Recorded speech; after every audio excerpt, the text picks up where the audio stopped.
Hi guys, எல்லாருக்குமே வணக்கம் and welcome back to Gai3's Kitchen Corner. இன்னைக்கு நம்ம சேனலில் நம்ம ஒரு இன்ஸ்டன்ட்டான பிரேக்ஃபாஸ்ட் ரெசிபி இல்லை டிஃபன் ரெசிபின்னு கூட நீங்கள் வச்சுக்கலாம். வீட்டில் சில டைம் பூசணிக்காய் கொஞ்சம் மீந்து போயிருக்கும் இல்லையா, நீங்கள் அப்படி இருக்கும்போது இந்த ரெசிபியை கண்டிப்பாக ட்ரை பண்ணி பார்க்கலாம். ஒரு கப்பில் நம்ம ஒரு கிளாஸ் அளவுக்கு பச்சரிசியை சேர்த்து நல்லா கழுவிட்டு ஒரு மணி நேரம் மினிமம் நம்ம தண்ணி போட்டு இதை ஊற விட்டுறலாம். மினிமம் 1 மணி நேரச்சு பச்சரிசி நல்லா ஊறணும். இப்போது அடுத்ததாக நம்ம சேர்க்க போகிற பூசணிக்காய் துருவி எடுத்துக்கலாம்.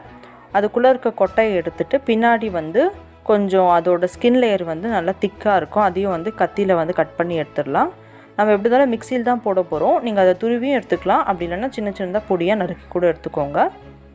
மிக்சி ஜாரில் நம்ம கொஞ்சமாக வெங்காயம் சேர்த்துக்கலாம். நான் சின்ன வெங்காயம் சேர்த்துருக்கேன். அது கூடவே துருவி எடுத்துருக்கிற 1 கப் அளவுக்கு பூசணிக்காய், கொஞ்சமாக தேங்காயும் சேர்த்துக்கலாம். இப்போது 1 மணி நேரம் நல்லா ஊறி இருக்கிற அரிசியும் நம்ம அதில் சேர்த்துடலாம். அரிசியிலே கொஞ்சம் தண்ணி இருக்கும், அதனால் இப்போதைக்கு நீங்கள் தண்ணி சேர்க்காதீங்க. நல்லா தோசை மாவு அளவுக்கு நீங்கள் இதை நல்லா பேஸ்ட்டாக அரைச்சி எடுத்துக்கோங்க. இப்போ பார்த்திங்கன்னா இன்னும் கொஞ்சம் ரவை ரவையாக தான் இருக்குது. இன்னும் ஒரு முறை நம்ம நல்லா அடித்து நல்லா தோசை மாவு அளவுக்கு நடுவில் கொஞ்சம் கூட ரவை மாதிரி வராத அளவுக்கு நீங்கள் நல்லா பேஸ்ட் மாதிரி அரைச்சி ஒரு கப்பில் மாற்றிக்கோங்க. இப்போது உப்பு 1 ஸ்பூன் அதில் சேர்த்துக்கலாம். அது கூடவே ரவை 2 ஸ்பூன், அரிசி மாவு 3 ஸ்பூன், அப்படி இல்லைன்னா 2 ஸ்பூன் கூட நீங்கள் சேர்த்துக்கோங்க. இப்போ கடைசியாக சீரக பொடியை நான் பவுட்ரு பண்ணி 1 ஸ்பூன் சேர்த்துக்கிறேன். உங்களுக்கு நடுவில் சீரகம் முழுசாகவே வரணும் அப்படின்னா நீங்கள் முழுசாகவே இருக்கிற சீரகம் கூட போட்டுக்கலாம்.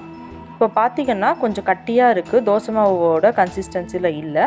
அதனால நான் இன்னும் கொஞ்சம் தண்ணி சேர்த்து தோசை மாவு அளவுக்கு இதை மிக்ஸ் பண்ணிக்க போகிறேன்.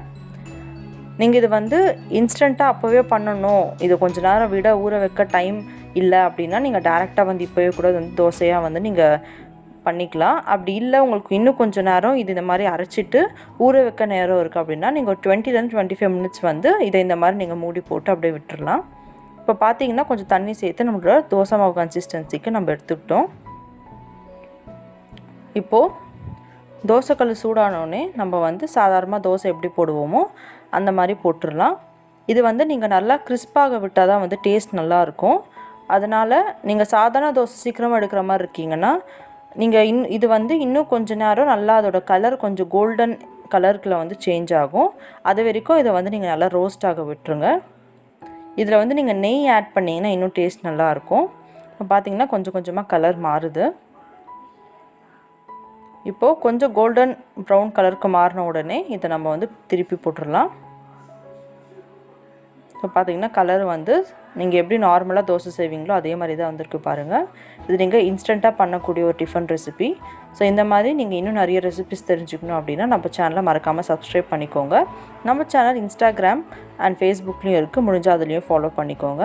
தேங்க்யூ ஸோ மச் ஃபார் வாட்சிங் கைஸ். Bye bye, take care.